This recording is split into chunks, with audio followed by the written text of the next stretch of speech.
3000 کا مقابلہ تھا 2 لاکھ کے ساتھ۔ حضرت خالد بن ولید کی یہ پہلی جنگ تھی مسلمانوں کی طرف سے، اور خالد بن ولید نے اس جنگ میں اتنے قتل کیے کہ ان کی 9 تلواریں ٹوٹ گئی۔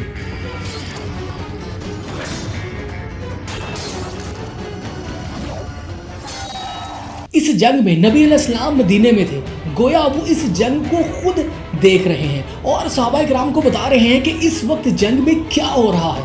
یہ پہلی بار تھا کہ عرب نے اس وقت کی سپر پاور رومن امپائر کو ٹکر دی ہو۔ آئیے جنگ مطاع کے اس واقعے کو قریب سے دیکھتے ہیں۔ صلح حدیبیہ کے بعد مسلمانوں میں اور کفار مکہ میں اگلے 10 سال کے لیے جنگ نہیں ہونی تھی، لہٰذا نبی علیہ السلام نے عرب میں اور عرب سے باہر صحابہ کے ذریعے اسلام کا پیغام پہنچانا شروع کر دیا۔ اس وقت یمن کے بادشاہ نجاشی نے بھی اسلام قبول کر لیا نبی علیہ السلام کی دعوت پر، اور اس کے تمام قبائل بھی مسلمان ہو گئے۔ نبی علیہ السلام نے یہ سلسلہ جاری رکھا اور اسلام تیزی سے پھیلتا رہا۔ اسی دوران حضرت خالد بن ولید نے بھی اسلام قبول کر لیا، وہی خالد جس کی وجہ سے مسلمانوں کو احد میں شکست ہوئی تھی۔ حضرت خالد کے لیے یہ اسلام قبول کرنا بہت ہی مشکل تھا، کیونکہ قرآن پاک میں ولید بن مغیرہ کے بارے میں بڑے سخت الفاظ استعمال کیے تھے، جو کہ حضرت خالد بن ولید کے والد تھے۔ اس وقت عرب میں بہت ہی سٹرونگ قبائلی سسٹم تھا، اسپیشلی باپ کی تو بہت زیادہ عزت ہوتی تھی، مگر حضرت خالد بن ولید نے اپنے قبائل، اپنے خاندان اور والد کے خلاف جا کر اسلام کو قبول کیا تھا۔ نبی علیہ السلام نے اپنے کچھ صحابہ کو اس وقت کی سپر پاور رومن امپائر کی طرف بھیجا تبلیغ کرنے کے لیے۔ اس وقت رومن امپائر کا بادشاہ ہیراکلس تھا۔ 15 صحابہ کو شہید کر دیا گیا ان قبائل نے جو کہ رومن امپائر کے تابع تھے، اور خاص طور پر غسانی کنگڈم میں جہاں پر نبی علیہ السلام نے حارث بن عمیر کو بھیجا تھا، انہیں بھی شہید کر دیا گیا۔ 16 اصحاب کو شہید کر دیا جاتا ہے ان علاقوں میں جو کہ ڈائریکٹلی ہیراکلس کے تابع تھے۔ اب کسی بھی ملک کے امبیسیڈر کو قتل کرنے کا مطلب سیدھی جنگ تھا۔ آج بھی UN چارٹر میں کسی بھی امبیسیڈر کو قتل کرنا سب سے بڑا کرائم سمجھا جاتا ہے۔ نبی علیہ السلام کو جب یہ خبر ملی کہ ان کے 16 اصحاب کو شہید کر دیا گیا ہے، تو نبی علیہ السلام نے رومن امپائر پر حملے کا فیصلہ کیا۔ مسلمانوں نے 3000 کی فوج اکٹھی کی۔ رومن امپائر نے کچھ ہی سال پہلے اس وقت کی دوسری بڑی سپر پاور پرشین امپائر کو بھی شکست دی تھی۔ رومن امپائر کا تب پیک دور چل رہا تھا، اور عرب میں اس سے پہلے اتنی جرت نہیں تھی کہ رومن امپائر سے جنگ کرے۔ رومن امپائر سے جنگ کرنا اپنی موت کو دعوت دینے جیسا تھا۔ جب عرب والوں کو یہ پتا چلا کہ صرف 3000 کی فوج رومن امپائر سے لڑنے جا رہی ہے، تو انہوں نے مسلمانوں کا بہت مذاق اڑایا اور کہا کہ ان میں سے ایک بھی بندہ زندہ واپس بچ کر نہیں آئے گا۔ نبی علیہ السلام نے اس فوج کا لیڈر زید بن حارثہ کو بنایا، جو کہ نبی علیہ السلام کے منہ بولے بیٹے تھے، اور یہ واحد صحابی ہیں جن کا ذکر اللہ تعالیٰ نے قرآن پاک میں کیا ہے۔ اور نبی علیہ السلام نے فرمایا کہ اگر زید شہید ہو جائے تو تمہارا اگلا لیڈر جعفر بن ابی طالب ہوگا، جو کہ حضرت علی کے بھائی تھے۔ اگر جعفر بھی شہید ہو جائے تو تمہارا اگلا لیڈر عبداللہ بن رواحہ ہوگا۔ نبی علیہ السلام نے انہیں جانے سے پہلے کہا کہ تم لوگ پہلے انہیں اسلام کی دعوت دینا، اگر وہ اسلام قبول نہیں کرتے پھر ان کے ساتھ لڑائی کرنا۔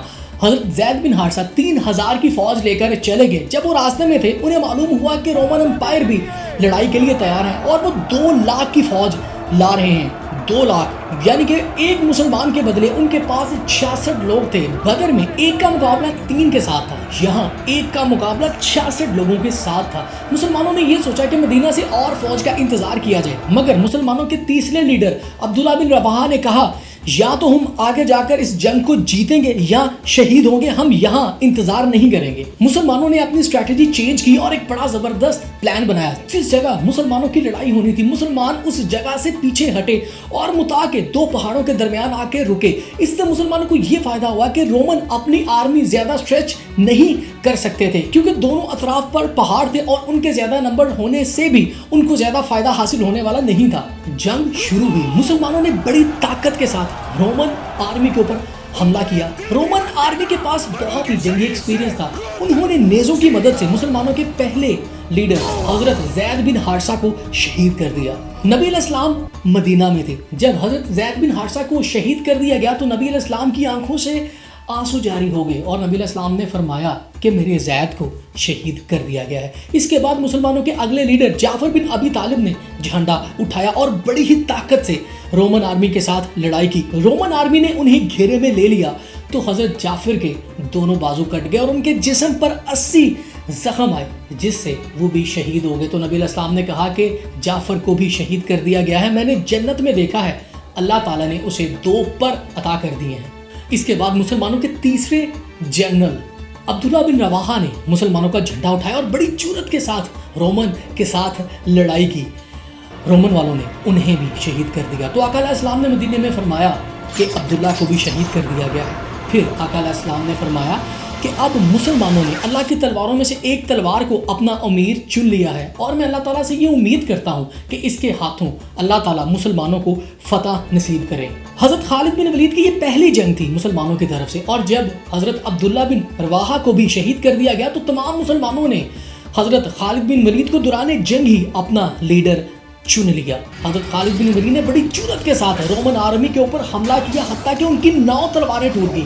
ان کو قتل کرتے کرتے, لڑائی کرتے کرتے رات ہو گئی. حضرت خالد بن ولید نے اپنی فوج کو پیچھے ہٹا لیا.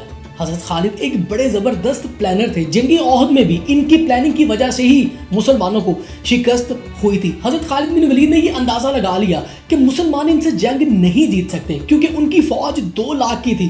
مسلمانوں کی تمام تلواریں بھی ٹوٹ جائیں گی مگر وہ لوگ پھر بھی ختم نہیں ہوں گے.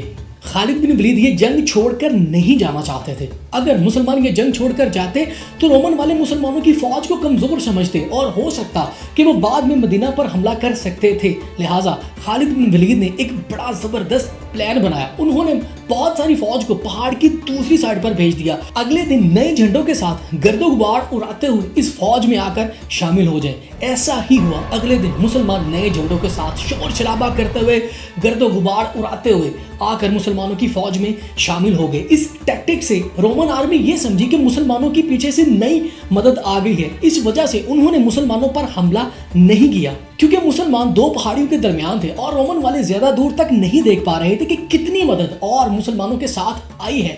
اس وقت تک رومن کا زیادہ نقصان ہوا تھا, کیونکہ مسلمان بڑی ہی طاقت کے ساتھ رومن آرمی کو قتل کر رہے تھے. لہٰذا رومن والوں نے اپنی آرمی کو پیچھے ہٹا لیا اور جنگ رک گئی. حضرت خالد بن ولید اپنی آرمی کو بچا کر مدینہ واپس لے گئے. اس جنگ کو مسلمانوں کی فتح قرار دیا, کیونکہ کمپیریٹیولی رومن آرمی کا بہت زیادہ نقصان ہوا تھا مسلمانوں سے. عرب میں پہلی بار کسی نے رومن امپائر کو للکارا تھا اور انہیں پیچھے ہٹنے پر مجبور کر دیا, اور یہ خبر پوری دنیا میں پھیل گئی کہ اب ایک اور بھی طاقت ہے جو رومن امپائر سے ٹکر لے سکتی ہے.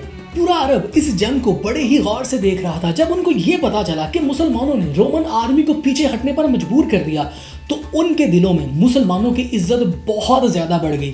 جب حضرت خالد بن ولید مسلمانوں کی فوج لے کر واپس مدینہ آئے تو مسلمانوں نے انہیں بہت ہی برا بھلا کہا کہ یہ ڈر کر آ گئے ہیں, مسلمان بھاگ کر واپس آ گئے ہیں. تو نبی علیہ السلام نے کہا کہ یہ بھاگ کر واپس نہیں آئے, بلکہ مدینے سے مدد لینے کے لیے واپس آئے.